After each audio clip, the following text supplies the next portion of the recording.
Topping your news first tonight, your home is supposed to be a safe haven, a place to build good memories with friends and family.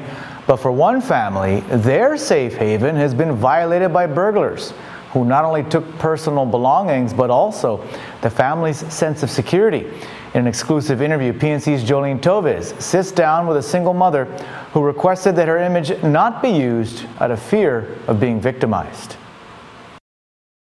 Doreen Jesus is a single mother of 4 children. She has waited over a year to be placed in a GUAM housing unit, doing everything in her power to ensure that her children had a place they could call home, a place where they could feel safe. Last September, it appeared as though her hard work paid off, as an opening for a GUAM housing unit in Pagachao Agate subdivision meant she and her children had a home.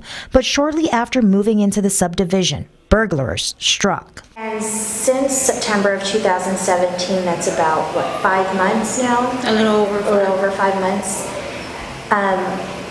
What has happened to make you and your family afraid of living there?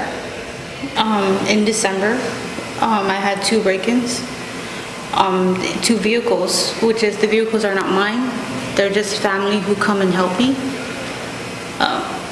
The first time I didn't report it in because they had just taken cash, so I let that go. Hopefully they'll stop. But they didn't stop. As she said, they struck again. The second time, they took my daughter's iPad, my purse, with all my kids' social security cards, my son's shoes and slippers. This time she reported the incident to GPD and filed a report. Then she went to her GUAM caseworker to see what could be done. I asked her if I can be transferred. The second time that we got robbed, she was saying that if they transfer me, they're going to move me to Umatic. But for the single mother with no family in the southern part of the island, a transfer to Umatic would not help her family feel safer. So she went to the director's office in Sinahanya. I poured out everything that I was feeling and stuff about my kids, that they're scared.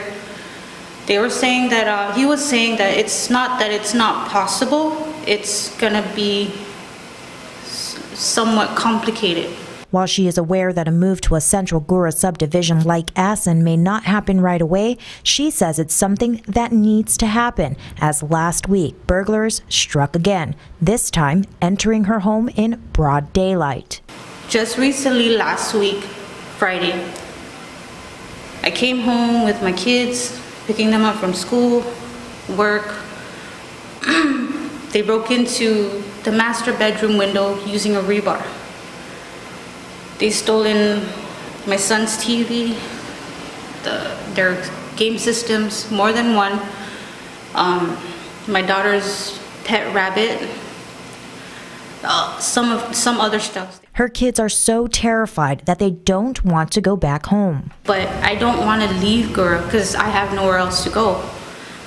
I can't go back to my parents because it's too crowded, and I have 4 kids, and even my 13-year-old is really scared to come back home.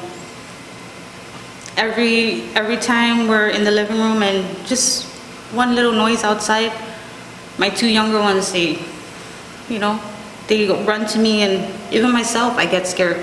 I know that I'm not the only one, the only family that's being burglarized or whatsoever, but 3 times, PNC reached out to GUAM Director Michael Duenas, and while he could not speak specifically towards Jesus' case as a result of client privacy, he was able to share in general what could be done for families who feel unsafe.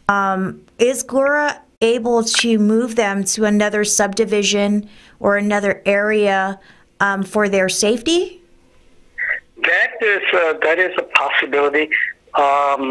We have transferred families to other developments because they've expressed a fear of their safety. They're fearful for their safety.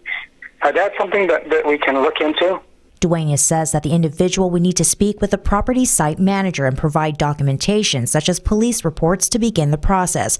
But as for beefing up security at GURA, unfortunately, GURA does not have the manpower or the funding to patrol the neighborhoods or install security systems in the homes. You may recall several years ago there was an initiative to create a memorandum of understanding between GPD and GURA.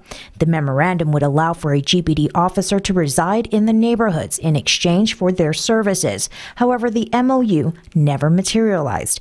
All that can be done at this point by GURA is encouraging a neighborhood watch program in each subdivision. Reporting for PNC News, I'm Jolene Toves.